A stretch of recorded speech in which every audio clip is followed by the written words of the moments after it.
जब ये पार्टी का वोट है तो फिर पार्टी आप इसको अकेली अपनी मंशा के तहत जो है ना वो नहीं डाला जा सकता कि जी मैं पार्टी से इनराफ कर सकता हूँ। सुप्रीम कोर्ट पाकिस्तान ने कह दिया कि जहां नाअहली की मयाद का जिक्र नहीं किया गया तो वो जो नाअहली होगी वो ताहयात होगी। बिस्मिल्लाहिर्रहमानिर्रहीम। अस्सलाम वालेकुम नाज़रीन। सदारती रेफरेंस के जो सुप्रीम कोर्ट में इस वक्त ज़ेर समात है, आज उस पर समात हुई है कि अरकान असम्बली अपनी पार्टी से इनहराफ करके कहीं और वोट कर सकते हैं, और अगर वो वोट करेंगे तो उसके जो नाअहली है 63A है वो नाअहली लाइफ टाइम होगी या एक मुद्दत के लिए होगी। उस हवाले से आज बड़ी तफसीली समात हुई है। अकील अफजल इस वक्त हमारे साथ मौजूद हैं, एक्सप्रेस टीवी से सुप्रीम कोर्ट को कवर करते हैं। अकील भाई बताएं, आज की समात में बड़ी डाइवर्स किस्म की राय भी सामने आई। अटॉर्नी जनरल ने एक चीज़ तो वाज़ेह कर दी कि इन अरकान को वोट देने से रोकने की इस्तदा नहीं है। तो क्या आपको नज़र आ रहा है आज की जो समात हुई है? देखें, वोट देने से रोकने की इस्तदा रेफरेंस के अंदर तो थी कि अगर इन लोगों को मेंबरान को वोट ना देने दिया जाए, लेकिन जब जजेस के रिमार्क्स देखे, ऑब्जर्वेशंस देखी, तो उसके बाद अटॉर्नी जनरल पाकिस्तान ने ये कोर्ट के अंदर ये मौक़िफ़ अपनाया कि वोट से रोकने की इस्तदा नहीं है, लेकिन असल चीज़ है कॉन्सिक्वेंसेस क्या होंगे अगर आप पार्टी पॉलिसीज़ के ख़िलाफ़ वोट देते हैं। उसके ऊपर भी मैं ये कहूँगा कि शुरू में बेंच दूसरी तरफ जा रहा था, लेकिन जब जस्टिस इजाज़ुल एहसन ने एक आर्टिकल 63A को कोट करते हुए कहा कि इस 63A का अगर हम तफसीली तौर के ऊपर पढ़ें तो इसमें सिर्फ 4 चीज़ों के लिए है, जिनमें से एक जो सबसे इंपॉर्टेंट चीज़ है वो है प्राइम मिनिस्टर या वज़ीर आला के इंतखाब के लिए।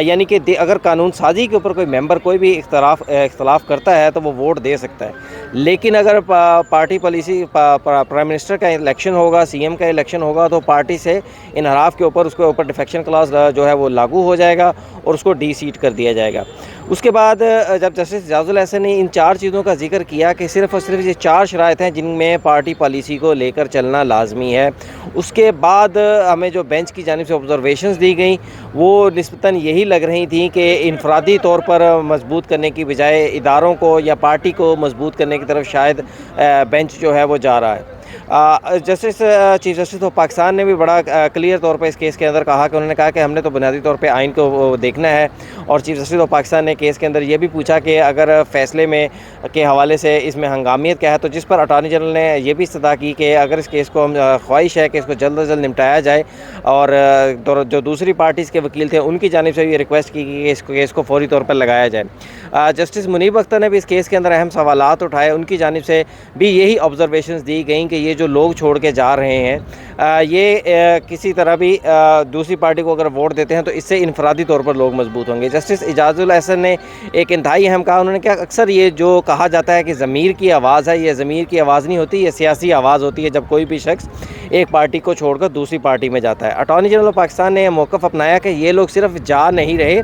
एक जहाज़ को डुबो कर दूसरे जहाज़ में सवार होने जा रहे हैं। तो इससे जो है इन लोगों का सिर्फ जाना और वोट देना ही साबित नहीं होता, बल्कि ये एक पार्टी को, एक जहाज़ को डुबो कर एक हुकूमत को गिरा रहे हैं। तो ये तमाम आर्गूमेंट्स का जो क्रक्स यही था अटॉर्नी जनरल ऑफ पाकिस्तान की जानिब से, एंड में यही मौक़िफ़ अपनाया गया कि जो सबसे अहम इशू है, चीफ जस्टिस ऑफ पाकिस्तान ने भी यही कहा,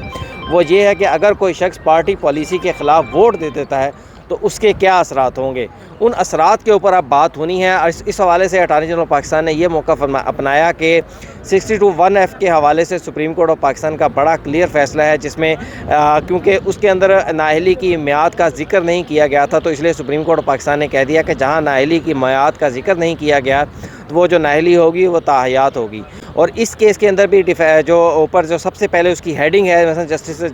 जस्टिस मुनीब अख्तर ने इस सवाल उठाया, उन्होंने कहा कि आप चाहते क्या हैं कि ये जो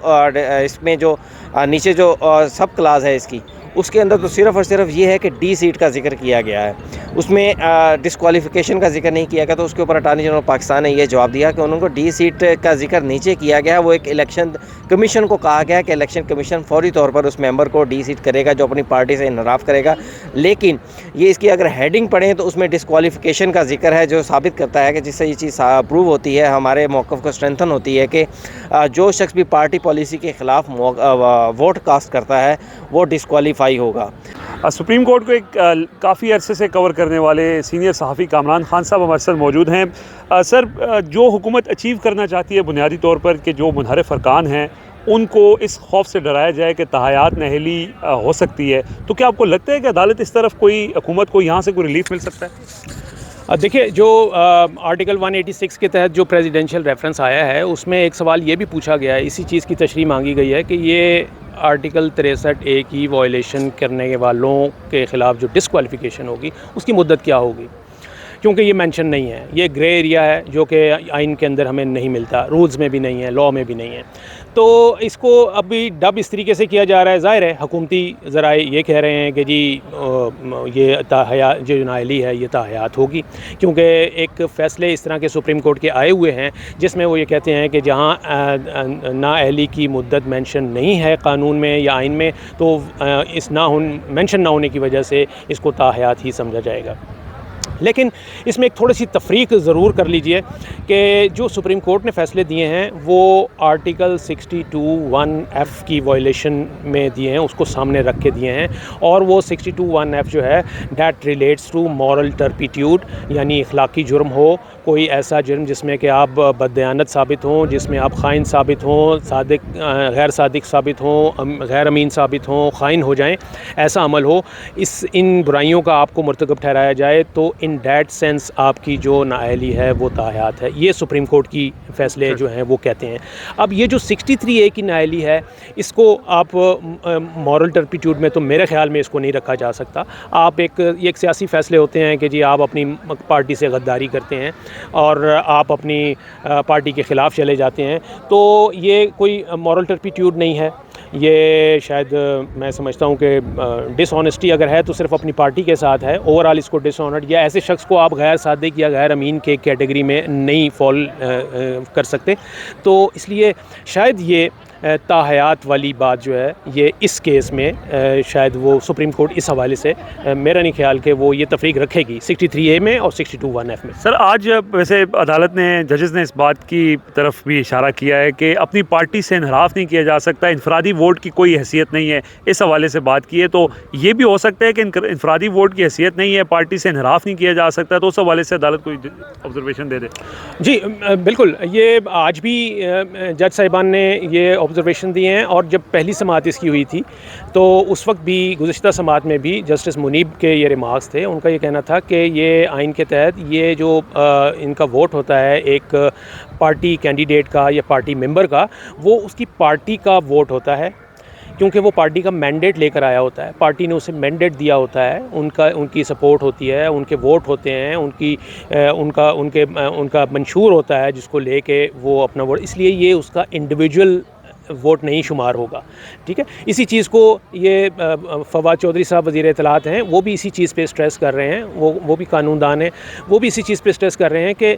ये जब ये पार्टी का वोट है तो फिर पार्टी, आप इसको अकेली अपनी मंशा के तहत जो है ना वो वोट नहीं डाला जा सकता कि जी मैं पार्टी से इनराफ़ कर सकता हूँ। और 63A की जो स्प्रिट आप देखें, अगर उसकी लेजिस्लेटिव इंटेंट देखें तो वो भी यही है कि भाई आपका जो पार्टी, भाई फिर क्यों रखा है कि जी अगर वो वोट दे देगा तो पार्टी सरबराह जो है वो के खिलाफ डिस्क्वालिफिकेशन का रेफरेंस दायर कर देगा, उसको डिस्क्वालीफाई करवा देगा। That makes sense. इसके पीछे लेजिस्लेटिव इंटेंट यही है कि जी आपको रोका जाए कि जी आप ये वाला काम ना करें, अदरवाइज देखें फिर आपकी डिस्क्वालिफिकेशन होगी।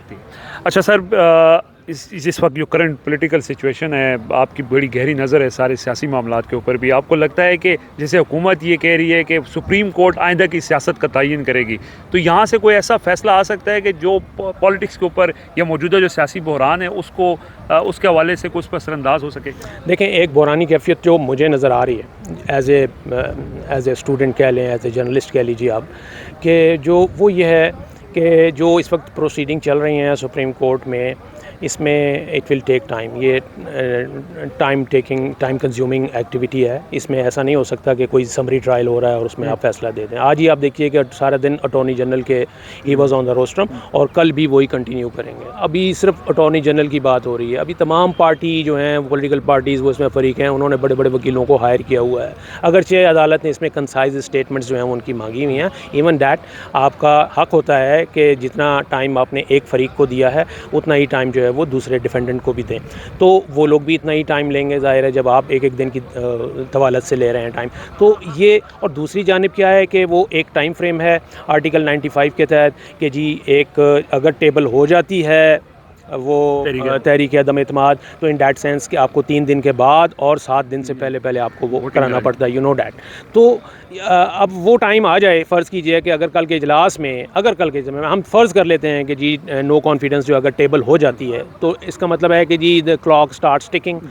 टाइम आपका शुरू हो गया, वो तो हो जानी चाहिए। 31 मार्च अगर उसका है तो वो बने, तो 31 मार्च से पहले या तो फैसला आ जाए, और अगर फैसला नहीं आता तो that is utter confusion sir. ये जो चीज़ जिस पॉइंट के ऊपर आप लेकर आए हैं कि जी हमें इस पर राय दें ताकि हम उससे आगे चलें, वो उस पर राय आई नहीं और फिर वोटिंग हो जाए, तो वो फिर ज़ाहिर है कि इनके लिए भी नाकाबिले कबूल होगा, हुकूमत के लिए भी। ठीक है, बिल्कुल जैसे कामरान साहब ने बताया है कि टाइम बहुत इंपॉर्टेंट है और सुप्रीम कोर्ट में तो अभी वक्त लगेगा और हुकूमत के पास वक्त कम है। देखें अब क्या होता है। आज की समाअत के हवाले से जो तफसीलात थी वो आज हमने शेयर की, कल के हवाले से भी जो है वो जो भी प्रोसीडिंग्स होंगी वो हम आपसे शेयर करते रहेंगे। देखते रहिए बातचीत। Thank you.